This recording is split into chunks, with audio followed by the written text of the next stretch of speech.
first rumble came low and distant, like a growl buried deep under the earth. But Cole Maddox had lived long enough on the plains to know what kind of storm made a sound like that. The kind that didn't ask for permission to rip a man's world apart. The kind that arrived too fast, too heavy, too violent, riding on a wall of dust and electricity that swallowed light itself. He'd been outside checking the south fence when the sky turned to chalky, bruised purple, and every instinct in his body sharpened by years alone on the ranch told him to get everything and everyone under shelter. But he was all ready too. Late, his radio had warned of mild disturbances. Land had warned him of something else. And now, with the last sliver of daylight collapsing behind the rising storm, Cole could feel the panic clawing for space in his chest. He tightened his grip on the reins, guiding his horse through the thickening wind, leaning forward to keep dust out of his eyes. The animal was exhausted, breathing hard, hooves pounding the dry earth that was rapidly softening into mud as the first drops slammed into the ground like thrown stones. Then he heard it.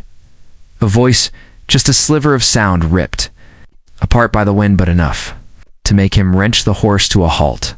Amen. Please, faster. Harder, hold it. The words weren't clear. They weren't calm.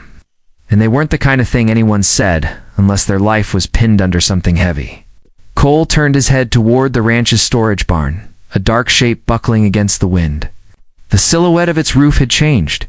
A section sagged inward dangerously. Someone was inside. He spurred the horse forward without thinking, his heart climbing into his throat. He could already guess who it was. Sister Mara had arrived earlier that afternoon, traveling alone, delivering small parcels and scriptures to rural properties. She'd been warm, calm, polite, her soft voice steady even as the wind unsettled the chickens and rattled the equipment on the porch.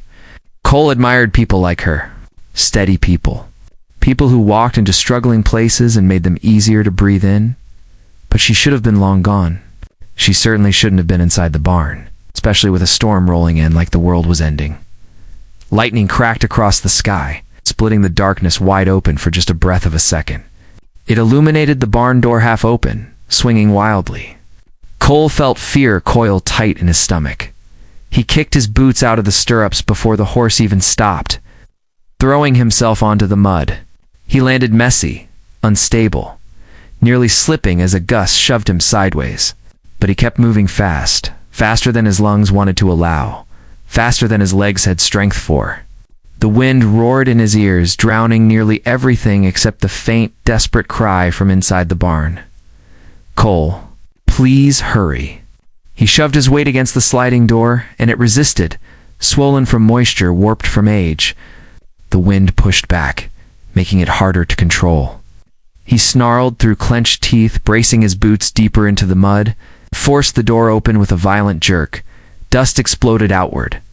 The barn's inside was choked with debris, hay scattered like torn paper, tools knocked from their hooks, the entire structure groaning like an old ship drowning in waves. And in the middle of it all, under a roof beam that had slipped from its mount and angled downward like a falling spear, stood Sister Mara. Her hands were pressed against the underside of the heavy timber, her back arched, her arms trembling as she tried to hold it up. She wasn't strong enough to stop its descent. Anyone could see that. Her shoulders shook with each breath, sweat glistening on her forehead despite the cold. Her clothes were streaked with dust and splinters, and her lips moved in desperate prayer between gasps. Amen. Please hold. Please. Just a little longer. Her voice cracked, then her knees buckled. Just an inch. Just enough for the beam to shift lower with a long, threatening groan that sent a spear of terror through Cole. Mara, he shouted. Her head snapped up, eyes wide with a mix of hope and fear.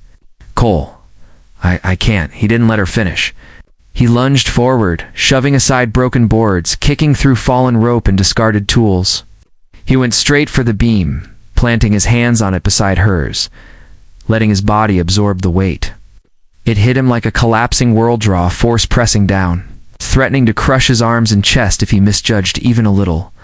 For a moment, nothing existed except pressure. His knees nearly buckled under the shock.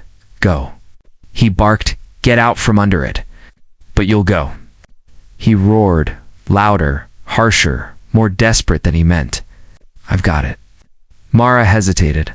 A heartbeat too long, but then she obeyed, stumbling out from beneath the timber. She almost fell as her legs regained feeling, but she caught herself on a stack of crates. She turned back toward him, horror and worry etched across her face. "Cole, you can't hold that alone." He didn't answer. He couldn't. Every breath was a battle. His muscles screamed. His shoulders burned so fiercely, he wondered if they would tear apart at the seams. Dust rained from above each time the wind battered the barn. The roof creaked it sobbed under the strain. It's threatening to break fully at any moment. Lightning flashed again, cutting white light through the barn slats. It cast sharp shadows across Cole's face. Grit, determination, fear. His boots dug deep grooves into the dirt as he pushed upward, teeth grinding so hard he tasted metal.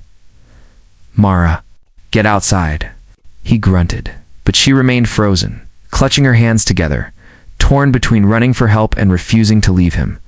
The storm roared like something alive, shaking the whole structure. Dust swirled around them in frantic little eddies. Then the roof gave a warning, shudder louder, lower. More final. The beam dropped half an inch. Cole nearly dropped with it. A sound tore from his throat, half pain, half stubborn defiance. He shoved upward again, every muscle in his arms and back quivering. The beam lifted a fraction, enough to buy one more breath. "Go." He bellowed again, chest burning. Now, she finally listened.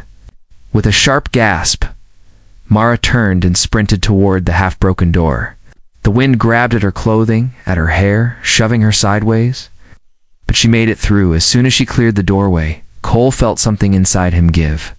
Not bone, something deeper, something weaker. Exhaustion hollowed him out all at once, as though the adrenaline simply snapped. His arms trembled uncontrollably. His vision blurred, but he still held the beam. One final rumble came from above long, heavy, like the barn drawing in a last breath. The wood underneath his hands cracked. The supporting joist split somewhere behind him. The beam slid an inch. 2 inches. Cole gave a last. Furious Chev one, born from instinct, a lunge, enough to keep the beam from crashing directly onto him. Then the weight overtook. Him, the beam wrenched free completely and slammed down beside him, smashing a trough and sending a shockwave of dust flooding through the barn. Cole's legs went out from under him. His arms collapsed. He fell forward, landing hard on the dirt floor with his cheek pressed against the cold ground. The world spun. His lungs heaved in ragged, burning pulls, but he was alive, somehow. The barn groaned but didn't fully collapse. Not yet. Footsteps pounded toward him, rapid and frantic. And then Mara slid to her knees beside him, her voice trembling. Cole, please, can you hear me?" He blinked slowly. The barn blurred and sharpened in uneven waves. "You're safe," he whispered, barely able to push the words out. "That's all I wanted." His eyelids drifted shut again, his body sinking into the earth as exhaustion crashed over him like the storm outside. Mara's voice softened, worried, relieved, broken all at once as she leaned close, shielding him from the falling dust with her arms. And for the first time since the storm began, the weight on Cole's shoulders, though not physical anymore, lifted.